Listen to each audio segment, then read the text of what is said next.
another IC3D tutorial.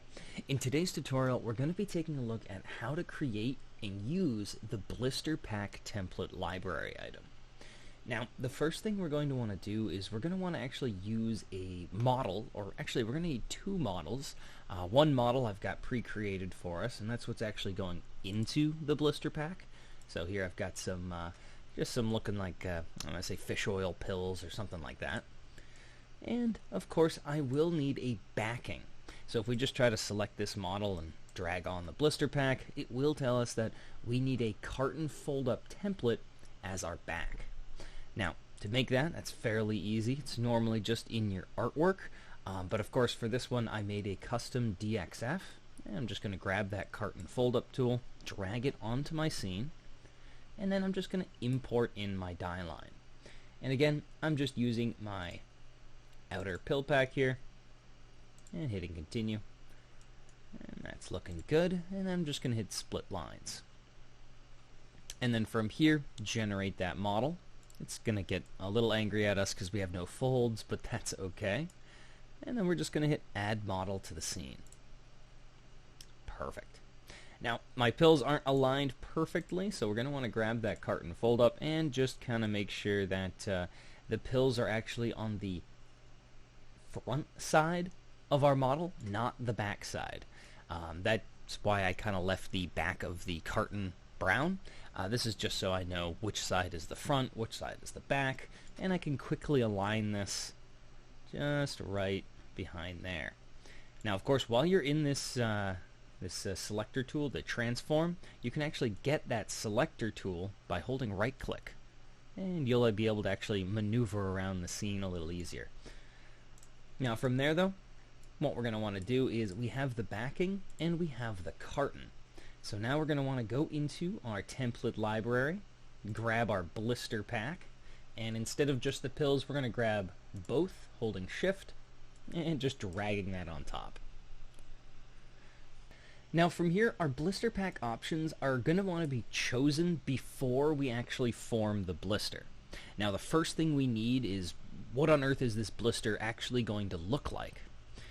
And to do that, we can actually use this option right here at the bottom. It's called Add Shape. Now you can also just add a simple rectangle, but in this case I've got a nice rounded rectangle, so I want to use the shape I used when creating that carton. So in this case, the same DXF, double clicking it and hitting continue.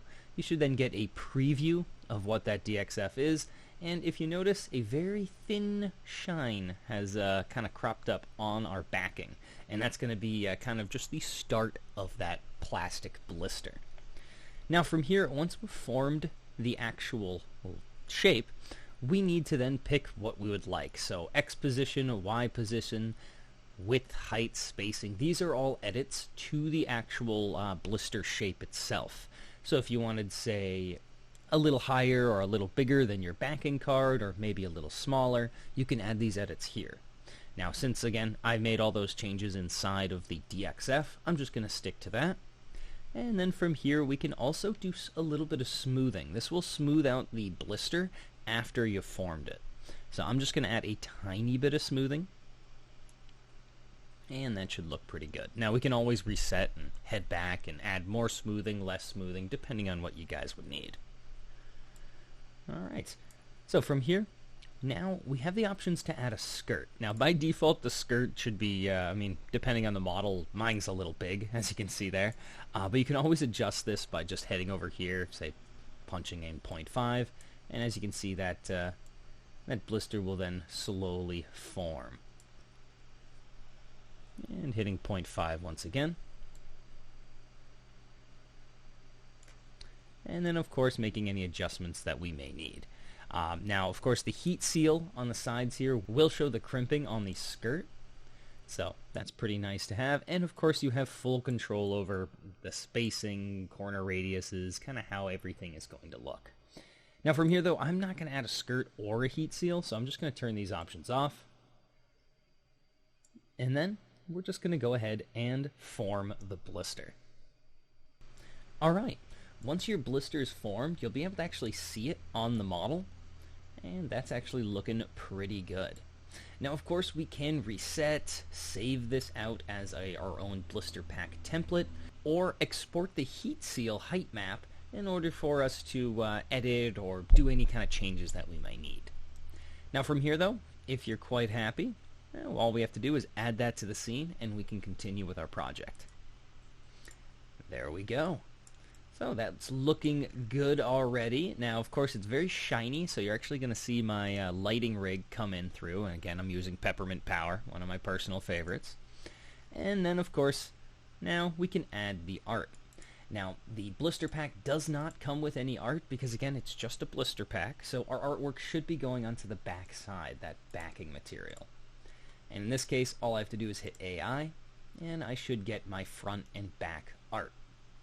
Now, of course, my front has the pills on it, so I'm just going to paste my art into the back and update that across. Excellent. Now that we're up to date, head back over to IC3D, and we should see our art pop in. Now from here, I'm going to go ahead and just change the back material because I actually want it to be in aluminum-y foil, so much like a pull tab or a foil tab. And I'm just going to head over to my base materials, and I'm going to grab, say, a crinkled foil. Drag that onto the backing, and by default, the base materials are going to look very bland.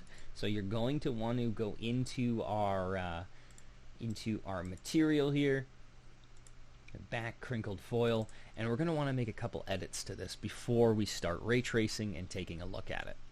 First thing is we're going to need to change this from paper to metal, and then the texture itself. So as you can see that pattern coming through. If you want to see it a little darker, you can increase the shininess in this OpenGL view. This is kind of just, since we're not using the OpenGL view to actually render, I'm just going to blow this out and I can really see that detail. So from there, now my texture is a little busy, so I'm just going to head over to my Textures tab. And as you can see, a bump map is actually being used to create this texture. And then I'm going to drop this, instead of 2x2, I'm going to do a 1x1. That's going to give me a little larger fold patterns and crinkles. That's going to be perfect. Now from there, we're actually looking good on the back side, so I'm going to go ahead and hit save, and I'm going to flip this to our front side. Now the front side, I think our pills are just going to say, I'm just going to do that nice, head over to our materials. Let's say take a look at our liquids. And maybe something like a nice, very bright color like this energy drink. I'm going to grab the pills and again select your material and apply it. There we are. Those don't look too bad. Now, of course, we could color match it later, but just for right now, that's kind of what I'm gonna stick with. Let's take a look at how it looks in the ray tracer. Now, of course, real quick before I do that, putting on that photo studio background. And then of course some shadows. View, swap our renders, and now we can see how our pills are coming out. The first iteration of the render is always going to take a little longer, but anything after that is going to go much faster.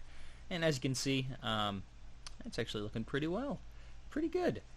We've got that nice color coming in. Got the shiny pills in the background, and then let's take a look at our backside.